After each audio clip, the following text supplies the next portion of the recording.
Hey there, it's JP with Meats Fab and Customs. We're gonna take on a project now I think I've been waiting for, and it always changes the looks of these things big time. You know, from this here great big opening to closing this up about 5 inches. It's time to give this thing a haircut, and we're gonna give it a 5-inch haircut. But I'm gonna do a few things a little different on this chop. Usually on these, you chop them right in here, right across here on these. Well, what I want to try and do is slit this in here, right in here, then along this body line, and then up into here, and try to get all this to go down in here. So I'm going to take this body line here, and that's where I'm going to weld it up. And down in that area. The other thing, you can see I've made some marker lines in here already, and I had some Sharpie lines on what. So when I do these, instead of taking 5 inches out of here completely, and you end up with a little male slot window, which I don't like the looks of them. They're hard to drive, you can't see out of them.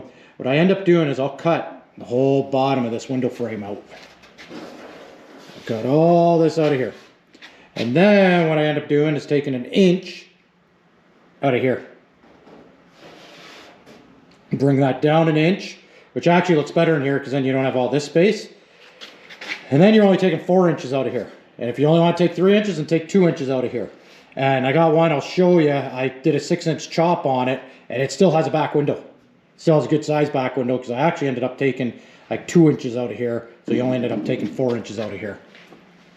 So that's my plan there. And then we're gonna find the straight in here. Right in here, pull your 5 inches out of here. Same thing here.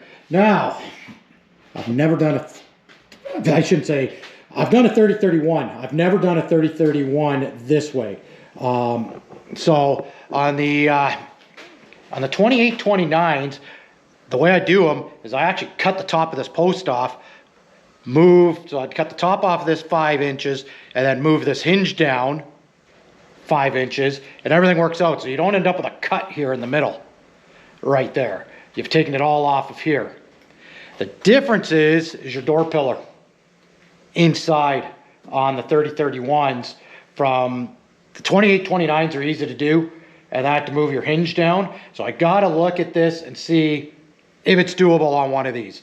On the 28-29s, you cut all your rivets and spot welds and everything out of here, and then you just take everything and move it all down. So I've got to look closer in here to see if I can do it on these. If not, I may end up having to cut in here and bring that down 5 inches. Like I said, I like just taking the top off because then you got no welds in here. It works out really nice. Also on here, if you remember back a few videos ago on this post here, we're going to be making a piece for the inside where we're going to pull the wood out, which then will end up boxing inside here and join this all together. So the biggest thing we're going to do right now is just get a tape measure, start laying things out. Get tape, get a marker, and we're going to be cleaning up all this old paint here, so we'll be able to weld it all together. But it's just, we're going to go through the layout on this, and before we even start cutting, lay everything out and check it over and over and over again, because it's easier to do it once, lay it all out, lay out your tape and everything, and then start cutting, and then we'll go from there. But while I'm here, let's go for a walk outside. I got one outside that I've already chopped it. It's 28-29, but you can see the back window. This one here, I chopped 6 inches here. And if you look over there, that car there's got a 6-inch chop on it. But if you look at the window, you still got a back window. But look it down at the body seam. It's 2 inches shorter. And that from where the other one is, because I took 2 inches out of that bottom there, so you can see with the weld line where I cut that out and pulled the bottom of that frame out. So I was saying here on these, so on your 28-29s, these hinges are easy to move because they're just bolted in on the inside. So if you cut the top off, this one here has been cut here, but if you cut the top off, all you have to do is free drill these on the outside. So it's easier to do, cut the top off and just move that down. So that's what I'm saying, with your 28s, 29s, it's easy to do it that way, which is nice. than that. So that's sort of the difference there. 28, 29s, I'd cut the top off all day long and just move them down. And so the other thing, if you notice, heck, winter sucks, by the way. Heck, I'll be glad when we're done with this. The other thing, if you notice, I don't have the doors on this car. I chop the doors later. I chop them separately. I don't tape everything all together and start chopping the doors with them, because you can move some of these doors. When you look at them, they sit like this. Well, you can straighten that out later on and still have a nice window gap. So I cut the doors later on. I'll cut them, put them on, line things up, and then weld it up. And it's back to everyone has different ways to do things. That's the way I choose to do it.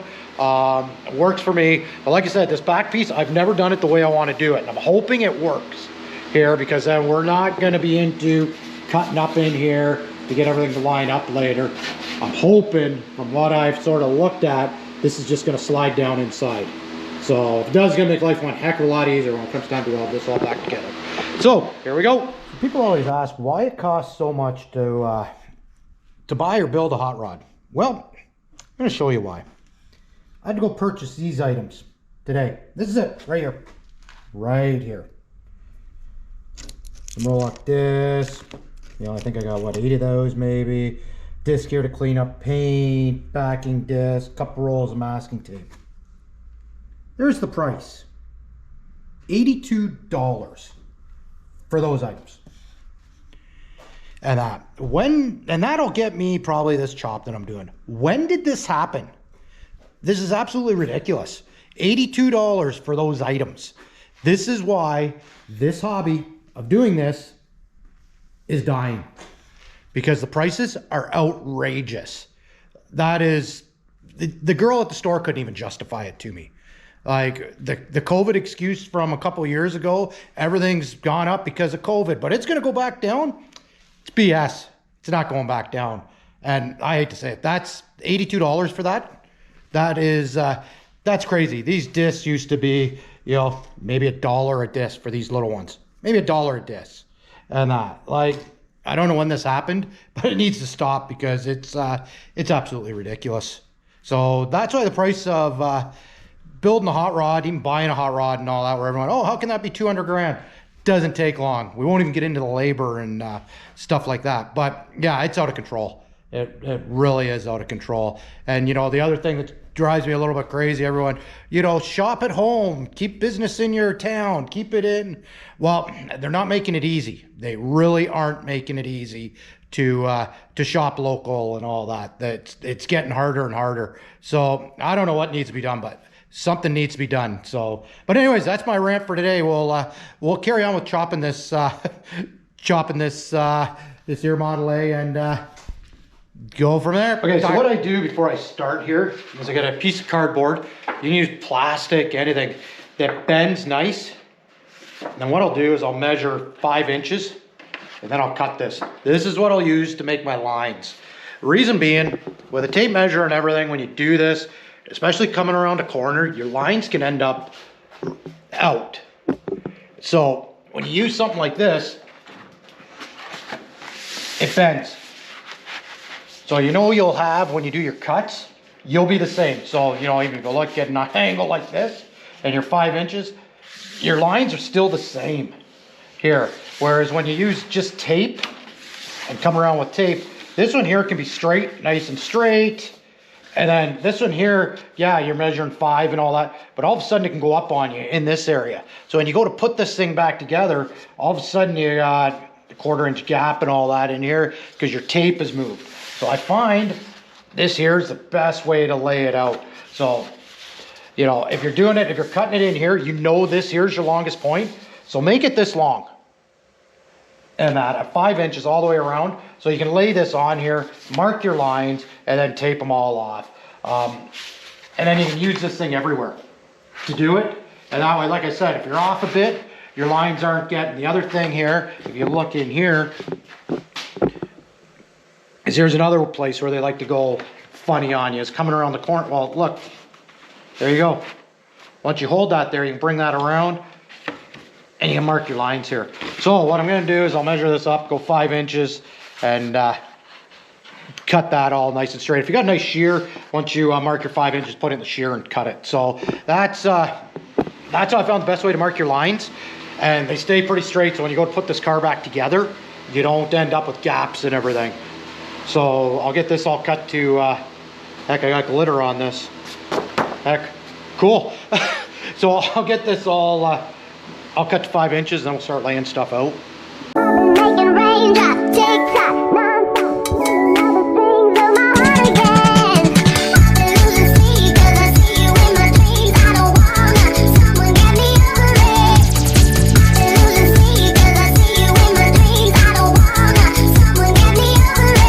So before we start cutting and laying stuff out, this here window frame. So what we want to do is find the straight in here and that, so you don't have where it starts bending around. You want to cut it in the straight on both front and rear.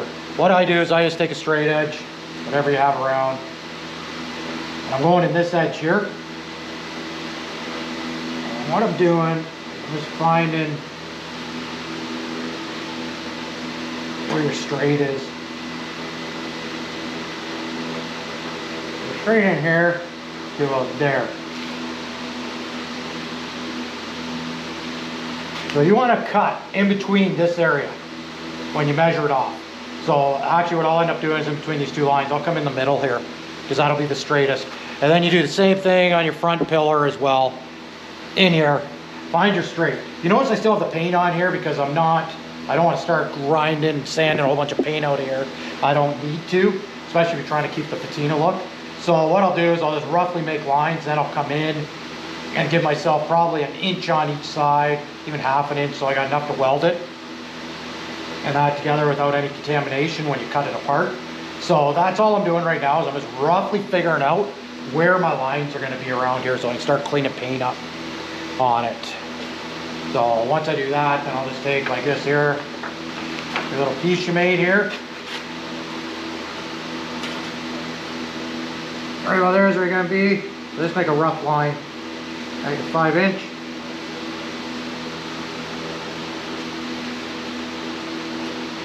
Right there, then you roughly know where to clean your paint off. And that, so you make a nice straight line cleaning your paint so it looks all nice and pretty. So you do the same at the front, do the same all the way around, and then just roughly clean your paint off, then we'll really lay it out once we're done cleaning all the paint.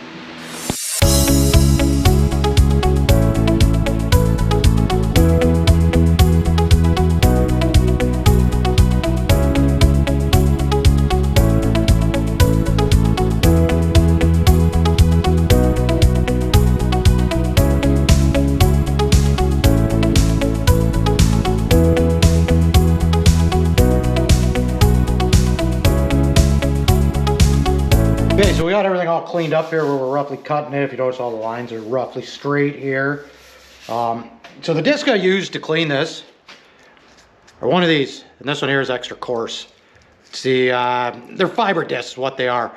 So I highly recommend using them because you take the paint off, but you don't take very much metal off. Sure, you're gonna take a little bit off, you always do. It doesn't gouge it, cleans it up nice, and you don't end up taking a bunch of metal, because you got to remember, you got to re-weld this. So the more metal you keep here, the better you are. The other thing these are nice for is if you're stripping a car, and that, because they don't create much heat, they don't leave big gashes and all that. Especially guys that want to go with that bare metal look, which I know was in a few years ago, and try to get this with the old paint that's on these with the lead and everything in them. It's tough. Grinding discs just don't, they gum up and everything. These seem to work about the best to do it. I use them quite a bit whenever I'm, chopping or redoing stuff. They clean the rust up there where you can clean all that up afterwards and everything. So I find them to do the best job, even with my stripper, my barrel stripper that I have. Same idea I use, and it cleans them up, doesn't create heat and everything. So like I said, if you look here, I've wiped this all down with thinners now and everything. So some of this area we're gonna blue it, because I'm going to take my calipers and I'm going to go from this here body line right in here, and I'm going to come up 5 inches, then I'll come up 4 inches, and so I'm going to end up bluing in here. In this area here, I can use a Sharpie to do it, the same as in this area. It's just here I need my calipers. So if you don't have any bluing, you can also use a marker and just color it and that, and then take your calipers and go across there as well. So if you don't have any bluing, you can do it that way as well. Either way works. And I happen to have bluing, so I'll use the bluing and that. So we're gonna start laying this out and see how it ends up working out. See what ends up happening here. Like I said, I want to, instead of cutting in here like I usually do, and most guys do, I want to try it. I'm going to try it on this one. Hopefully it works. If not, I'm welding shit back together for no reason. But I'm going to try and cut it here. And then drop this down into here. So we don't have to really play in this area at all. Because I know I did 6 inch, and I ended up having to do a little roundy Q thing in here to get all this to move around nice. And because they do that quite a bit on the side. You don't realize it until you start cutting them. So I'm going to try and do that, and we'll see what happens. Oh, you got love for me. Taste, take mine. Oh, you got love for me. Somebody in it. So I got the bluing on here, and if you look, real close here, and see I got one line already. So what I've taken is my calipers here and mark that. What that is, that one's at 4 inches because I want 1 inch to go down into here is what I want. And that's about all I can take, because if you look, look right in here, you have this cross brace right here. So you're going to be here, so that's why I can only go 1 inch, or else you're going to hit on here. Down there you're going to be tight already. I might have to trim up back in there. So that's why I'm only going 1 inch. Like, I'd love to keep it that whole amount, but I can't do it. It'll end up hitting. So my next line is going to come up here 1 inch. So all I'll do is go 5 inches from here to here. It come up 1 inch. So that's going to give me my mark when I slide this down into here of where I'm going to want to sit in here. Is what that's going to give me, the 5 inch mark. So this here gives me where I need to cut it, and this gives me where I'm going to need to sit. So what I'm using to do this is just my calipers there. So that was set at 4 inches, and all I'm doing, you look here, you just go like this, and I'm just following this body line around. This is all I'm doing. So like I said, now I'll raise it up to 5 inches, which will be 1 inch, and just do the same thing and come around. So now you got that line there all done. And then what I'll try to do here where I'm cutting it, and I might end up having to run fine line, but I'm hoping to be able to get masking tape to come around there, so it's easier to follow when you're cutting. And so that's what we'll do there. I may end up actually making this here with a Sharpie, and that after I'm done, so it's just easier to follow everything. So that's where we're at right now. So now we come to this right in here. I haven't cut up here yet on this body seam, because eventually we're going to have to run a line up into here, because we're going to take 5 inches out of here, and then we're going to have to run a straight line, and I'll bring masking tape over, because I don't want to be right in here when I drop this. I want to leave a little bit so I can work it if I have to. So I'll probably stick masking tape, run it right down here. I need to pull 5 inches out of here. So like we did earlier, you're going to want to find your straight in here where it's straight. You can get 5 inches. Try to stay out of these curves. You don't want to get into there.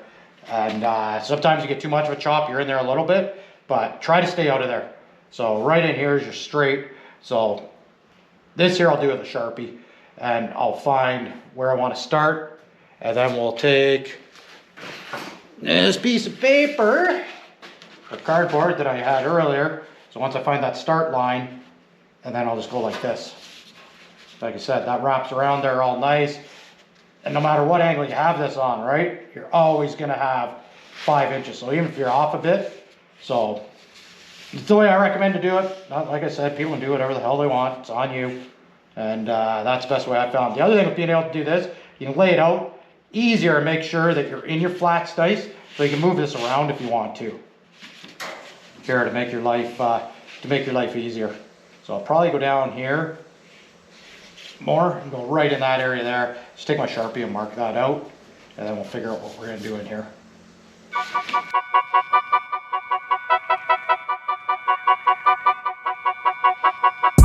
Okay, so we got back here all marked already. We got this all marked up on the 5-inch we're pulling out of here. In here, I still have to figure out where I'm gonna come down here into my other cuts to get this so it'll all slide up in here. Because right now you're gonna cut this out, you got a section in here that nothing's gonna slide. It isn't gonna do anything. So now, to mark the post, what I do is I just get my level, put it on your line. Put on your line like this. Line your bubble up.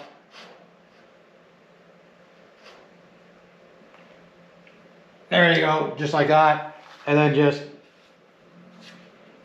there. Sometimes you gotta move, depending on what your chop is, sometimes you gotta move on your post, as long as you're taking the 5 inches out. So then, at that point, once I do that, and it doesn't, like I said, sometimes, depending on how much your chop is, you'll have to move these. The other thing you want to watch, you know, if this doesn't line up where it's making everything nice inside here and making your life easy, then move it so it does. Because these here, actually inside here, right in there, they actually taper. And I know the Model Ts are really bad for it. These ones not so much. So if you can get this where you're cutting it, where you don't have to, you know, end up slitting in here to move stuff around, because you got to, you know, you got to slit them in here to move this out so it all lines up nice. So if you look at this and you find out, well, we're really close here, then frickin' cut it down there. Make your life easy. And that. So don't be afraid to move that measurement around. So, you know, once you get into doing this, so I just do the top just like I did there, and then I'll grab my piece of paper again, my 5-inch piece of paper, wrap it around there, and then do your 5 inches. And the biggest thing with wrapping it, you know you're going to be the same here. If your paper isn't kinked or anything, you're going to be the same coming all the way around here. So when you cut this later on, as long as you're following your lines and bring this down together, it'll all be nice. And that, it'll be nice and easy to weld. And especially I TIG weld most of my stuff, so you don't want to be filling up big gaps with the TIG welder. So right in here is a good example why I use the paper. So if you look when this comes around this corner, and I've held the paper, this here dives down. And that. But if you look at the bottom does it as well. So these are the same.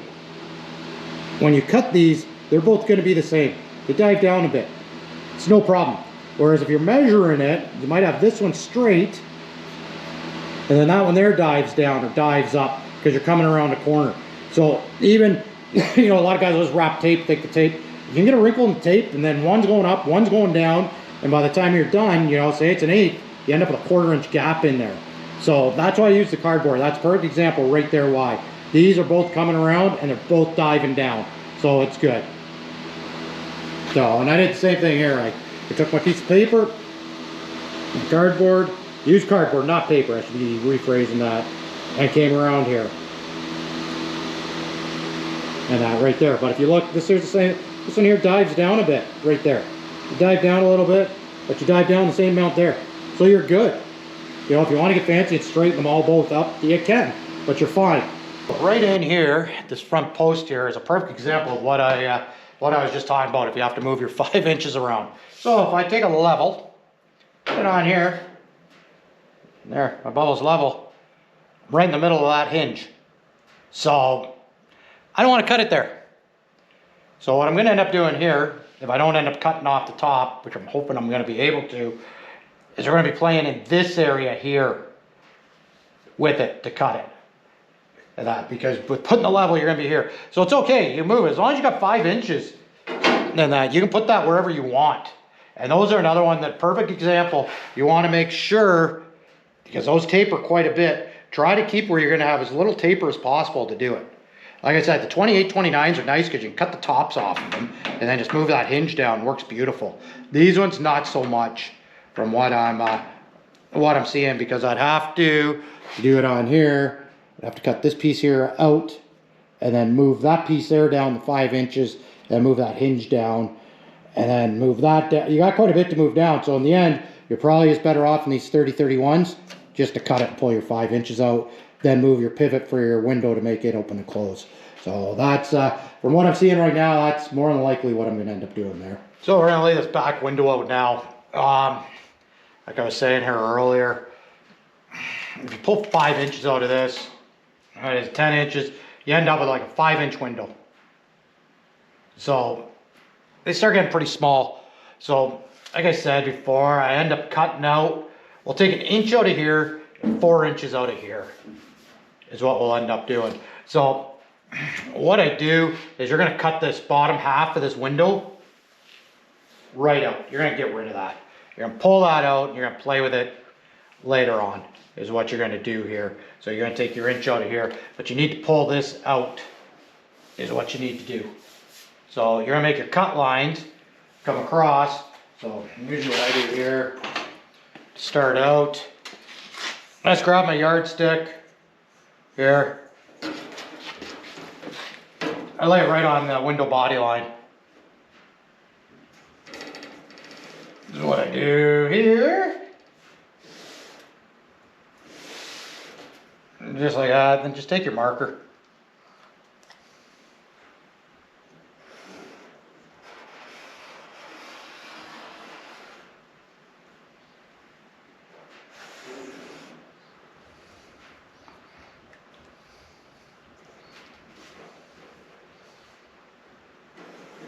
And just run it along there. Just like that. You got that line there. We end up taping it. Is what I'll end up doing so I can see my lines better. I do the same thing here.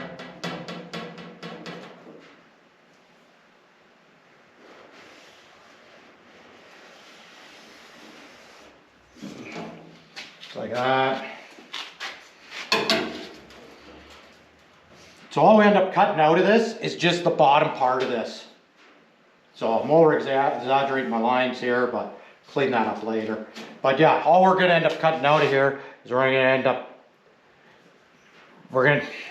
cutting this here all out. And then we'll rework that later on. So we'll still end up having to take the 5 inches out of here, is what we're gonna end up having to do. But when you pull this out, then you can play with this window. So you're not taking the 5 inches out of here. So when you bring a cut across, you're gonna stop here and then come across, and then all you're gonna end up actually doing is taking 4 inches out of here and then the inch out of here. So you end up cutting this all out and separating it. So we'll just, we'll lay this out right now and